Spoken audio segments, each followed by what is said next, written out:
Hello everyone and welcome to the channel. It's the Eradicator and we have some news finally regarding Star Citizen of a 3.16. It is in Evocati. It's been a long time. What day is it? It's December 9th as I am making this video. There were rumors, people were saying that apparently maybe the builds that they were trying to bring in were a mess and that there were a lot of bugs, and it looks like with the leaked patch notes that we are seeing, well, it seems to be confirmed. But again, you guys are being informed here on this channel. I think it's okay to talk about. I'm not going to show any pictures. There aren't any pictures anyway. But I think the patch notes are okay, so that at least we can know, we can have an idea about what's going on. I think, right? I think that's okay. So, what's going on here with this 3.16 build? Well, there's not much going on because we know from the roadmap that 3.16 is not going to be adding a lot of features, unfortunately. So I hope that they're going to be fixing a lot of bugs, but it looks like this patch is actually bringing a lot of bugs. So that's going to be very interesting to see what's going to be the developments here. So far, it seems that the testing focus for this very first patch is the Gravlev rework, and well, we're going to go straight to the description here of the Gravlev rework. Apparently here, Gravlev for hovering vehicle, which is for example the Nox or the Dragonfly, has been heavily revamped and upgraded to improve the feel of driving, along with greatly improved general stability and less glitchiness, and should greatly improve the general experience of driving all around on hover bikes. This includes major updates to the physics models of the bikes, general stability improvements, for example not losing control, added turning, banking and tilting around, and much faster speeds on bike. Yes, that would be great, because those bikes felt a little bit sluggish, which is one of the reasons there was just no point of driving them, and I would just use, for example, even the Grey Cat buggy, right? Players can now adjust how far above the surface they are by holding space to go up and control to go down. Holding this will make hovering vehicles that are closer to the ground go faster with more risk of collision, and the vehicles higher above the ground but slower but with less risk of collision around objects. Of course, that makes sense, right? We've added better powered on and off behavior for gravel vehicles, along with improved dismounting behavior. Falling from great heights no longer should destroy your bike. Great. So let's have a look now at some of the issues. We'll first start with the bugs that are still available in this patch, unfortunately. And it seems that sometimes the ships won't appear in the VMA app unless the player spawns the ship first and then spawns a different ship after only, then the ship will appear in the VMA.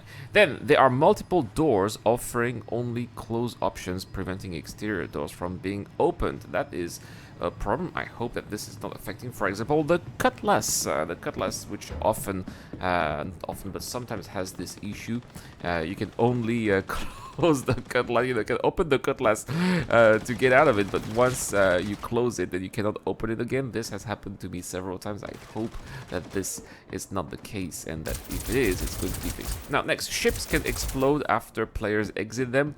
How is this even possible? This obviously is going to be have to be fixed before it even makes to wave 1. I can't believe they are going to let players get to wave 1 and stream that on Twitch, and then it's just going to make the gamer laughing stock. So this bug has got to go. UI may become glitchy at random intervals. Okay, they cannot repair, refuel, restock at LEOs. What is LEO? I think that these are I have no idea what LEO is. Oh, low orbits, maybe. Yeah, I think that's what it is. These are the low orbit stations. Yes. Medical bets are not healing injury. That is actually a bug that is happening sometimes in the current patch right now. I've tried. I remember someone saved me in a couple of days ago, and he had a Cutlass Red, and I had a tier 3 injury. So the tier 3 injury is the one that's supposed to be healable by the Cutlass, right? And it would just not do anything. I would go back to 100% health, but the injury would still be there. So that's a problem. Character's head, Mobiglass, and other equipment are missing after being released from Clasher, a long-standing bug that is making a return in 3.16. Bounty Hunter mission may stall indefinitely if leaving the area before it updates on a slow server.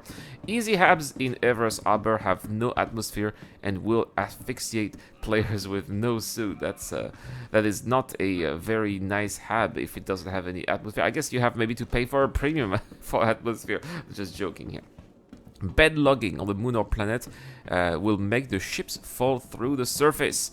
There's a high chance that selling commodities at admin kiosk will fail. That's going to be very disappointing for a lot of traders. Hammerhead doors to turrets may not open for players. The emergency elevators do not send valid players to the hospitals.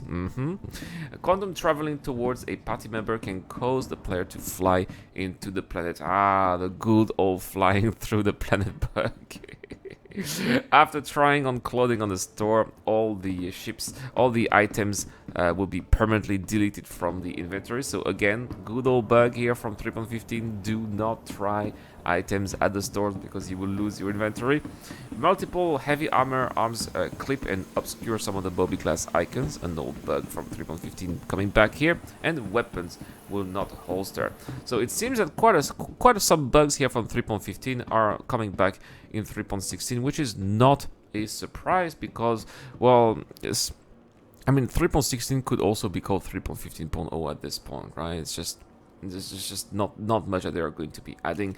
What I'm really going to be interested in 3.16 is seeing if they are really going to be doing, as Tony Zorovec said during CitizenCon, are they going to be implementing a first application of Quanta when it comes to emergency beacons? Perhaps, but there haven't been any words out of that since CitizenCon, unfortunately, so it would be great to have more details on that. Let's have a look at some of the bug fixes, because it's not just about terrible game-breaking bugs. Some bugs are being fixed as well, and player customization should now save changes in the PU when editing appearance.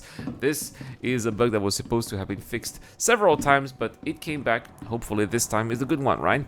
Players should now be able to use store to put gem shards and harvestables into their personal inventories.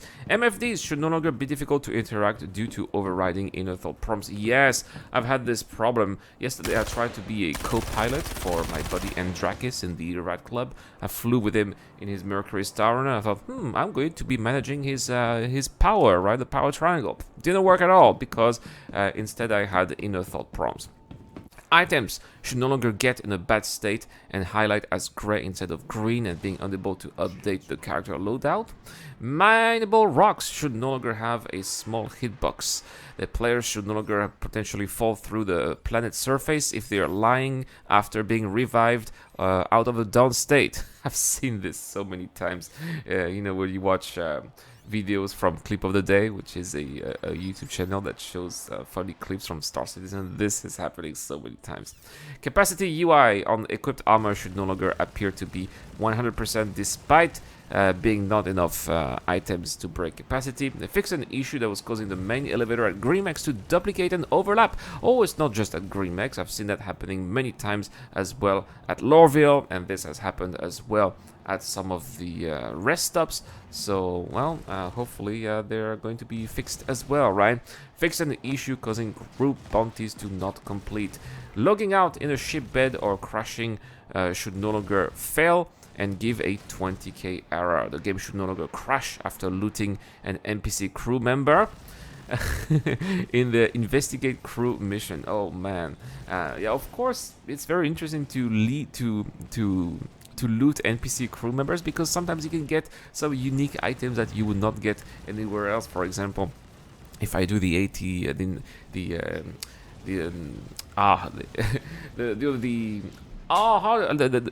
I'm a bit sick, guys. I forget my words. But the 890 jump, there you go. If I do the 890 jump mission, sometimes I would also loot the corpse of the crew there, because they have some unique gear, like a bloody shirt, like a shirt full of blood that you could actually take and carry and actually wear with you when you go to some landing zones, and it looks pretty badass, I think.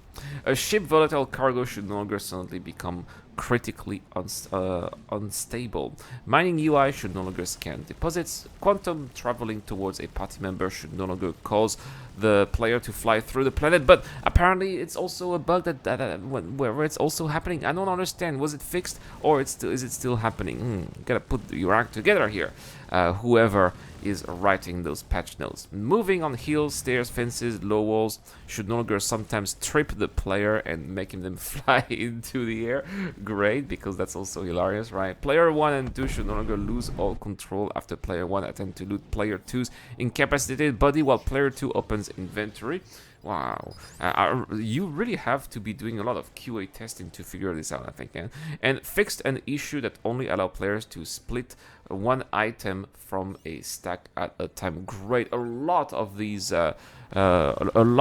inventory system bugs needed to be fixed, and some of them were really annoying, and I'm glad that CIG took the time here for 3.16 to polish the inventory system, which really needed a little bit of polish indeed, right? They fixed 5 client crashes, 3 server crashes, and a backend service crash fix. Actually, I've had quite a few client crashes in 3.15, especially when flying the Redeemer, so hopefully some of those client crashes will be those, right? Anyway, guys, that's all for this video. But let me know in the comment section down below, guys. We've got an amazing giveaway coming up in December for Christmas. We're giving away an armor set worth $84. We're giving away 2 Spartans with LTI. When do you think 3.16 is going to hit the live servers? It doesn't look like it's going to come before Christmas. Maybe it's going to be in open PTU before Christmas with maybe a release after the new year. I don't know, guys. I have no idea. But let me know in the comment section what you guys think. Also, if you want to help out the channel on Patreon or via the YouTube join button membership, we've got an amazing giveaway on Discord too, where we have an Anvil Liberator. Anyway, guys, that's all for this video. Thank you so much for watching. Have a wonderful day. This is the Eradicator. I'll see you guys later. A huge shout out to everyone who's been helping me out on Patreon and via the YouTube Join membership program. Creating content on YouTube involves continuous circles of ups and downs, and it is when we are the lower parts of the curve that your help really motivates me to keep on going. Your contribution really does make a difference, which is why in return I try to give back by offering backers access to my private Discord channel, automatic access to exclusive giveaways, or answering your questions during the show. You can help me out with as little as $1 a month, and any help is greatly appreciated. Thank you very much for watching again. This is the Eradicator. I'll see you guys later.